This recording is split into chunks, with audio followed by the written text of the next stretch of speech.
Bonjour, je m'appelle Rémi. Je suis le dernier d'une petite famille de 2 enfants, ma soeur et moi. Alors que je venais d'avoir 1 an et ma soeur 4 ans, nos parents se sont séparés. Et vu que mon père ne pouvait pas nous garder à cause de son métier de policier, j'ai été séparé de ma soeur. Elle alla rester chez une tante et moi chez mes grands-parents au village.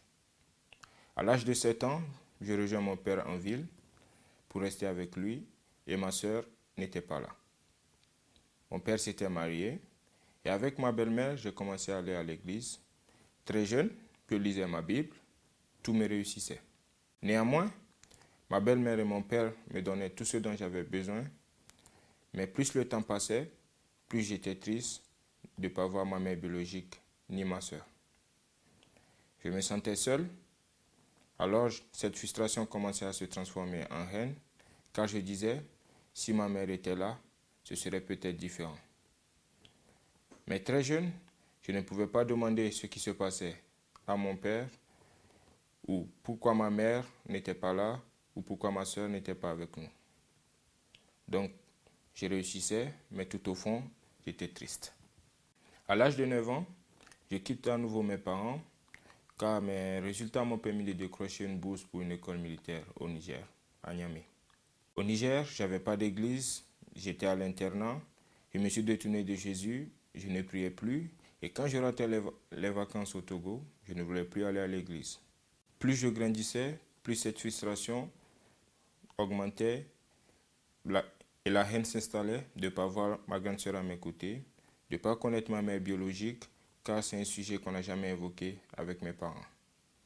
Mais je m'accrochais à l'idée qu'une fois le bac obtenu, ma grande sœur allait rentrer au Togo et moi aussi, après mon bac, j'allais rentrer et avoir enfin ma famille réunie.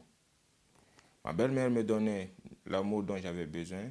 Je ne voulais plus entendre parler de ma mère car j'avais une telle haine contre elle.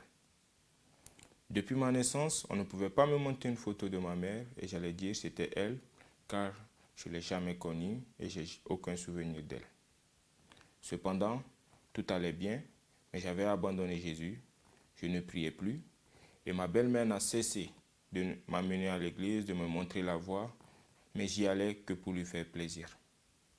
Alors que j'étais en classe de première et techniquement, il me restait 2 ans pour rentrer définitivement chez mes parents et ma soeur était déjà rentrée.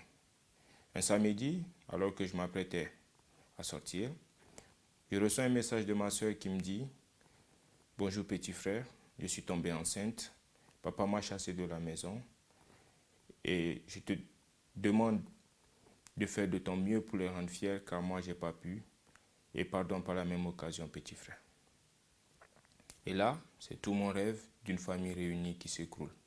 Ce dont j'avais rêvé toute ma vie vient de s'envoler.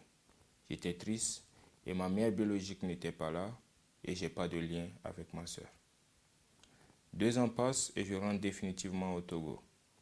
Tout allait bien pour moi et ma belle-mère et moi, il y a une complicité de mère et fils qui se crée, ce qui me redonne le sourire et le moral.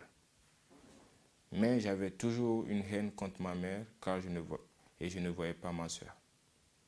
Mais là, je recommençais à les prier et je voyais que l'amour que j'ai tant désiré, Jésus me le donnait à travers ma belle-mère, qui vraiment était là à tout moment pour moi, me soutenait dans tous mes projets. La relation père et fils aussi s'améliorait avec mon père, on faisait beaucoup d'activités ensemble. Avec ma soeur, même si elle n'était pas avec nous, on était en contact, elle venait régulièrement nous rendre visite et j'ai gardé le contact avec elle. Je décide alors de m'accrocher à ce que Jésus me donnait, car il est amour. Quant à ma mère biologique contre qui j'avais une telle haine, je décide enfin de lui pardonner et de rechercher son contact pour lui envoyer un message, car Jésus dit « Aimez-vous les uns les autres ». Et comme il sait bien faire les choses, le jour où je décide enfin de pardonner à ma mère, c'était son anniversaire, je ne savais même pas. Donc ça a suscité une telle joie chez elle de voir son fils, après 18 ans, l'écrire, au point où elle ne pouvait retenir ses larmes dans ses vocaux.